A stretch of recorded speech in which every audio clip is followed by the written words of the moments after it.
आज मैं अपनी बात शुरू करने से पहले अपने दर्शकों के सामने कुछ सवाल रखना चाहता हूं। खासकर उन दर्शकों के सामने कुछ सवाल रखना चाहता हूं जो आजकल शिक्षा विभाग के अपर मुख्य सचिव के पाठक के हर आदेश पर ताली बजाते हैं, हर बयान पर ताली बजाते हैं। मेरा सवाल उन शिक्षकों से भी है जो दिन रात के पाठक पर आरोप लगा रहे हैं, जो के पाठक पर शिक्षकों के अपमान प्रताड़ना का आरोप लगा रहे हैं। उन सब लोगों से मेरे कुछ सवाल हैं, तो मेरे सवालों को गौर से सुनिए और जज्बाती होकर नहीं, ठंडे दिमाग से सोचिए और फिर मेरे सवालों के जवाब ढूंढिए। तो मेरा सवाल है कि क्या के पाठक एक व्यवस्था सुधारक हैं या सुपर फ्लॉप आईएएस अधिकारी हैं? वे वास्तव में शिक्षा विभाग की व्यवस्था सुधार रहे हैं, सिस्टम को सुधार रहे हैं, या सिर्फ सनसनी पैदा करने वाले, तालियां बजवाने वाले आदेश जारी कर रहे हैं, बयान दे रहे हैं? क्या सचमुच उन्होंने शिक्षा विभाग के सिस्टम में कुछ ऐसा सुधार कर दिया है जिससे शिक्षा विभाग पटरी पर चला आएगा, चुस्त और दुरुस्त हो गया है और अच्छे ढंग से काम करने लगा है? क्या उन्होंने कोई अस्थायी सुधार ला दिया है? या ऐसा तो नहीं कि जैसे मरीज को कुरामिन की सुई दी जाती है उसी तरह से आदेशों वाली कुरामिन की सुई दे देकर एक मरे हुए विभाग को जीवित दिखाने की कोशिश की जा रही है? व्यवस्था सुधारने का मतलब यह होता है कि के पाठक का कल शिक्षा विभाग से तबादला भी हो जाए तो व्यवस्था वो ऐसी बनाकर जाए कि उनके जाने के बाद भी शिक्षा विभाग पटरी पर काम करे। तो आप पता करने की कोशिश कीजिए कि क्या सचमुच शिक्षा विभाग में कोई ऐसा सुधार लाया गया है? कहीं ऐसा तो नहीं कि के पाठक हटे और जैसे कुत्ते की दुम फिर अपनी शक्ल अख्तियार कर लेती है, ठीक उसी तरह का हाल शिक्षा विभाग का हो जाए। और एक सवाल और, के पाठक उत्पाद विभाग में जीरो थे या हीरो थे? जी हां, मैं पूछना चाहता हूं कि शराबबंदी के मामले में के पाठक सफल रहे या विफल रहे? नमस्कार, मेरा नाम है विवेश त्रिवेदी और आप देखना शुरू कर चुके हैं जनता चौक लाइव। आगे बढ़ने से पहले मैं स्पष्ट कर देना चाहता हूं कि आज के इस कार्यक्रम में मैं अपनी राय थोपने नहीं जा रहा हूं। मैं के पाठक को न तो क्लीन चिट देने जा रहा हूं और न ही उनकी तरफदारी करने जा रहा हूं और न ही अपनी ओर से उन पर कोई इल्जाम लगाने जा रहा हूं। मैं अपने दर्शकों पर छोड़ता हूं, आप लोगों पर छोड़ता हूं। मेरे चंद सवाल हैं और आप निर्णय लें। मैं यह नहीं कहूंगा कि वे बहुत सफल हैं और मैं यह भी नहीं कहूंगा कि वे कितने विफल हैं। हाँ, अलग अलग विभागों में उनकी जो तैनाती रही उसका फलाफल क्या रहा, उनके जो आदेश हैं, उनके जो एक्शन हैं, वे कितने प्रभावकारी हैं, क्या कोई गुणात्मक परिवर्तन आ रहा है, नहीं आ रहा है, इसका जजमेंट आपको करना है। मैं सिर्फ जो हकीकत है, जो सच्चाई है, उसको रखने की कोशिश करूंगा।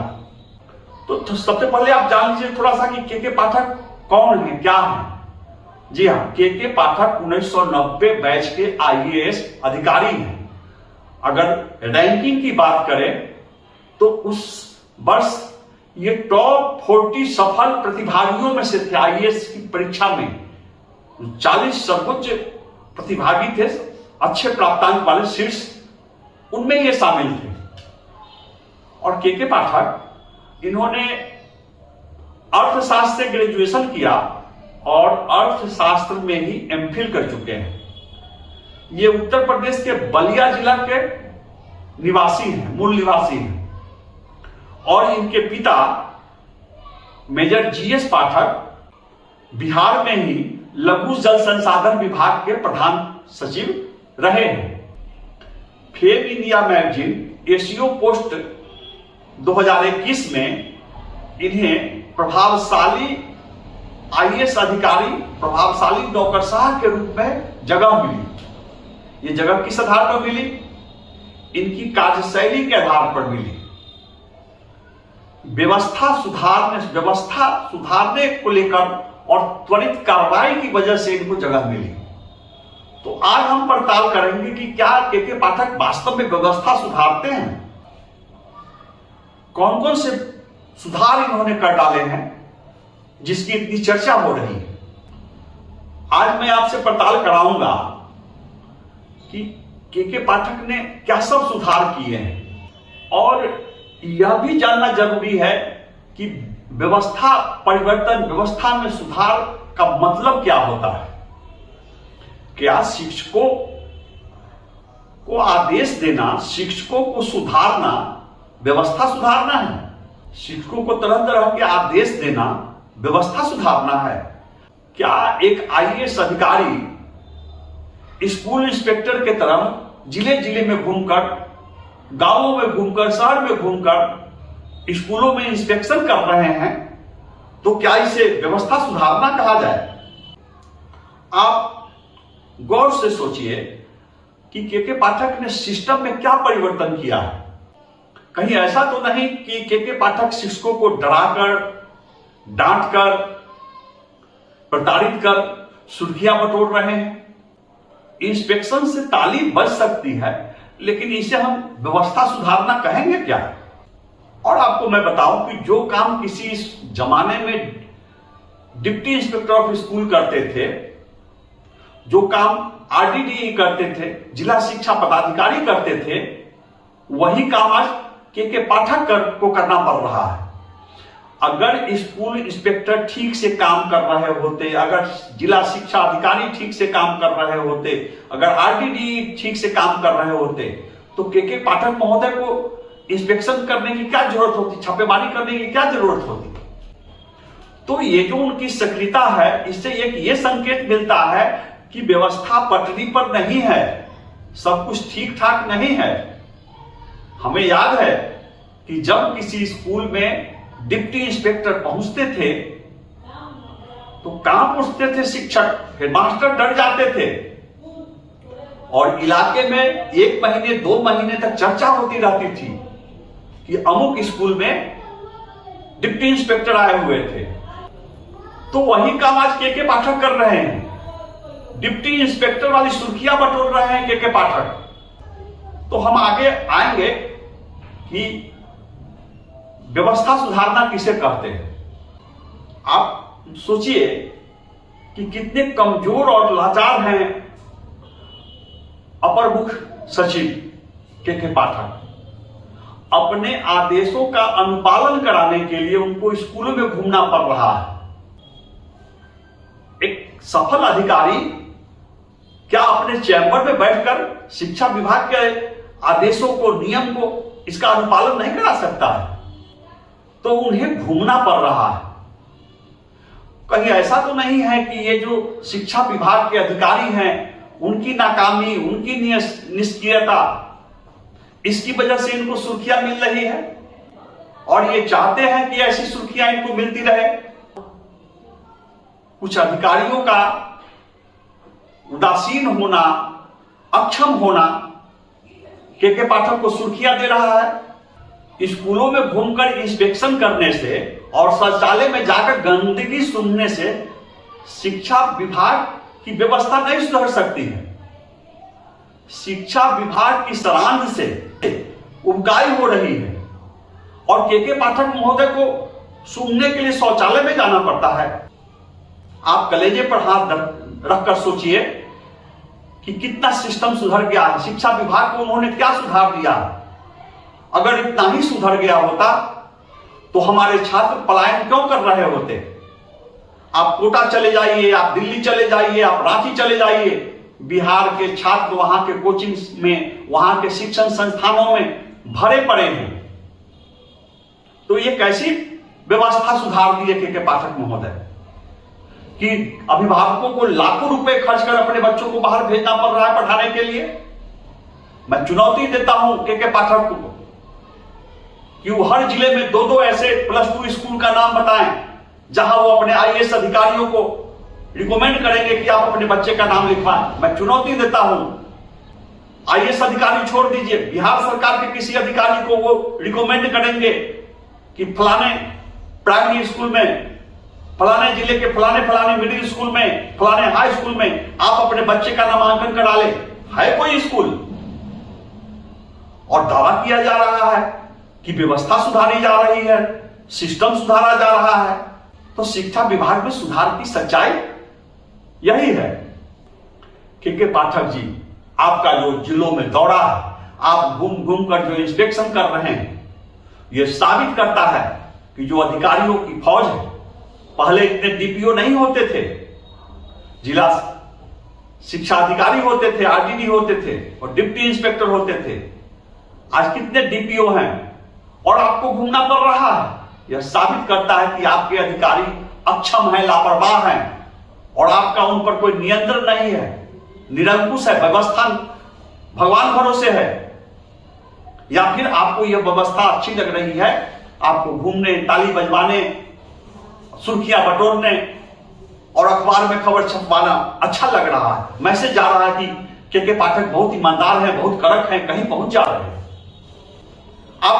आपका कार्यक्रम हो रहा होता है गोपालगंज में, आपका कार्यक्रम हो रहा होता है बेतिया में और पूर्वी चंपारण में खलबली मची रहती है। 8:30 बजे शिक्षक पहुंच जाते हैं स्कूल में कि के पाठक आ रहे हैं और चर्चा का विषय हो जाता है, सनसनी फैल जाती है। शायद आप यही चाहते हैं। सच्चाई तो यह है कि चंद शिक्षकों के कामचोर होने की वजह से, मैं यह नहीं कहता हूं कि सारे शिक्षक कामचोर हैं, 15 से 20% शिक्षक कामचोर हैं और इनकी वजह से विद्वान शिक्षक, कर्तव्यपरायण शिक्षक, अनुभवी शिक्षक वो उपहास की नजर से देखे जा रहे हैं, उनकी बदनामी हो रही है। तो ऐसे चंद कामचोर शिक्षकों की वजह से आपको वाहवाही मिल रही है। सारे हेडमास्टर भ्रष्ट नहीं हैं। मैं मानता हूं कि 20 से 30% हेडमास्टर भ्रष्टाचार में लिप्त हैं।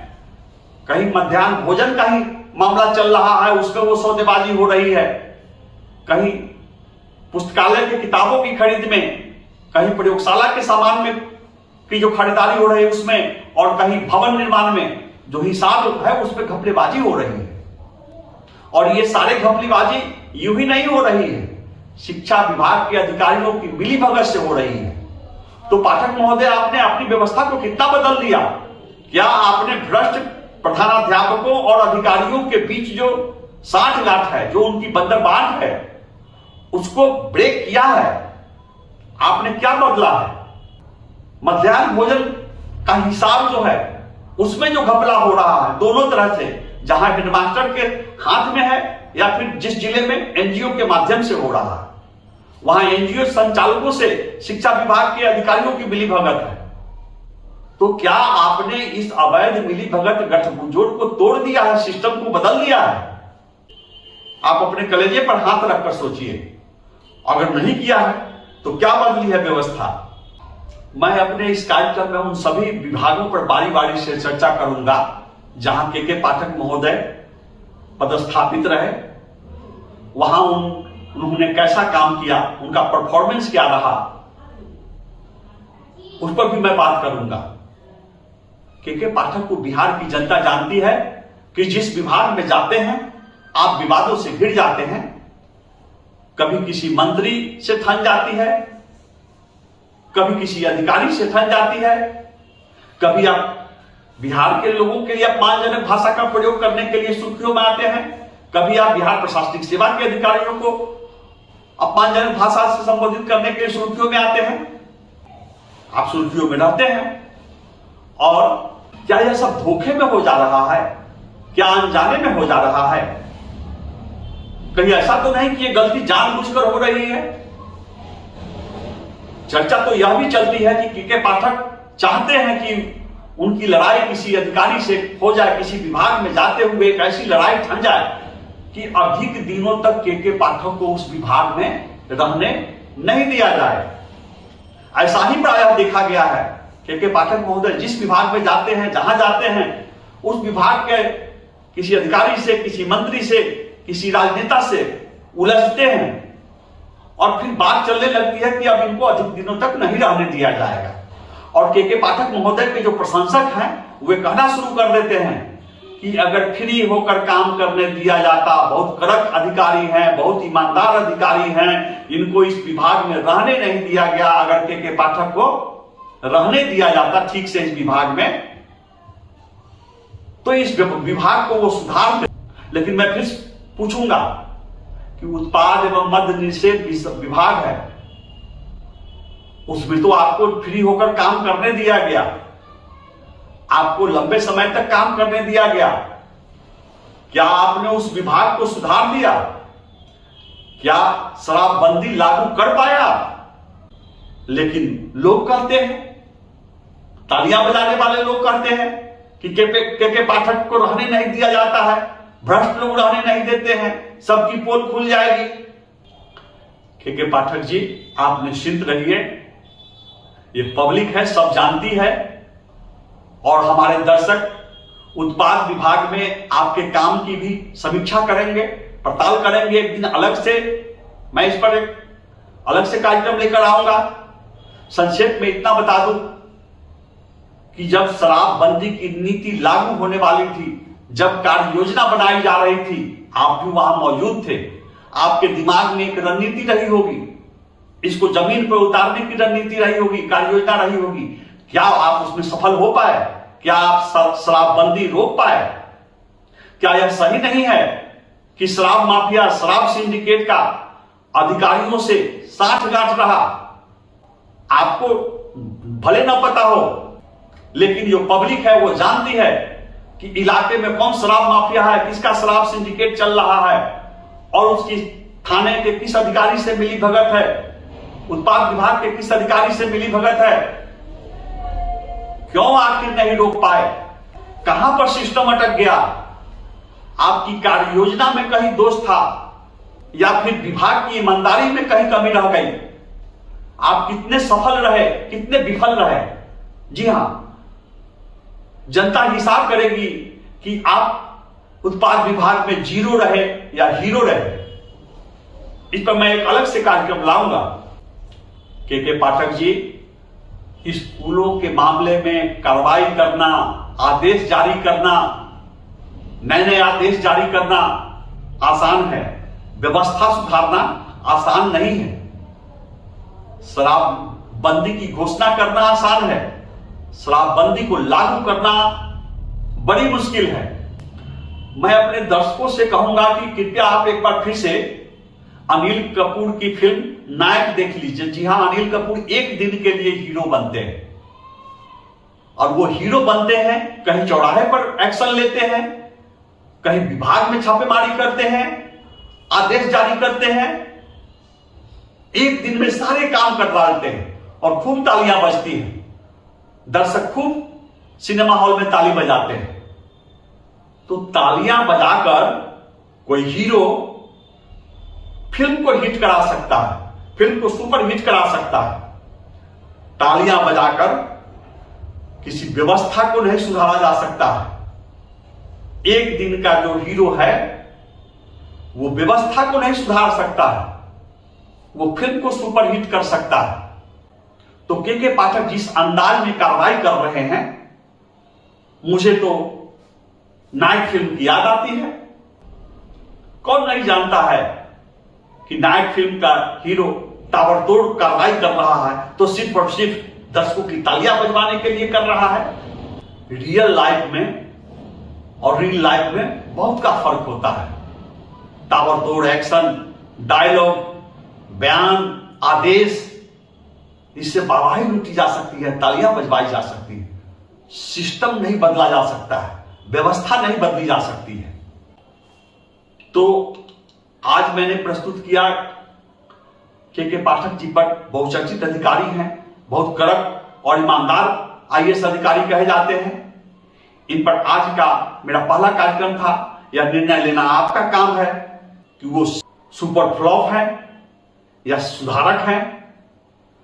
अगले एपिसोड में मैं फिर बताऊंगा कि किस विभाग में उनकी कैसी भूमिका रही, कब वो सुशील मोदी से और क्यों उलझ गए, कब वे गोपालगंज में काम करते हुए लालू प्रसाद जी से उनकी नहीं ठनी, कब मुजफ्फरपुर नगर निगम में काम करते हुए उन्होंने पत्रकार के साथ अभद्र व्यवहार किया, जी हां, कानून को अपने हाथ में लिया, कब के पाठक बिहार प्रशासनिक सेवा के अधिकारी के बारे में कैसी भाषा का प्रयोग कर बैठे।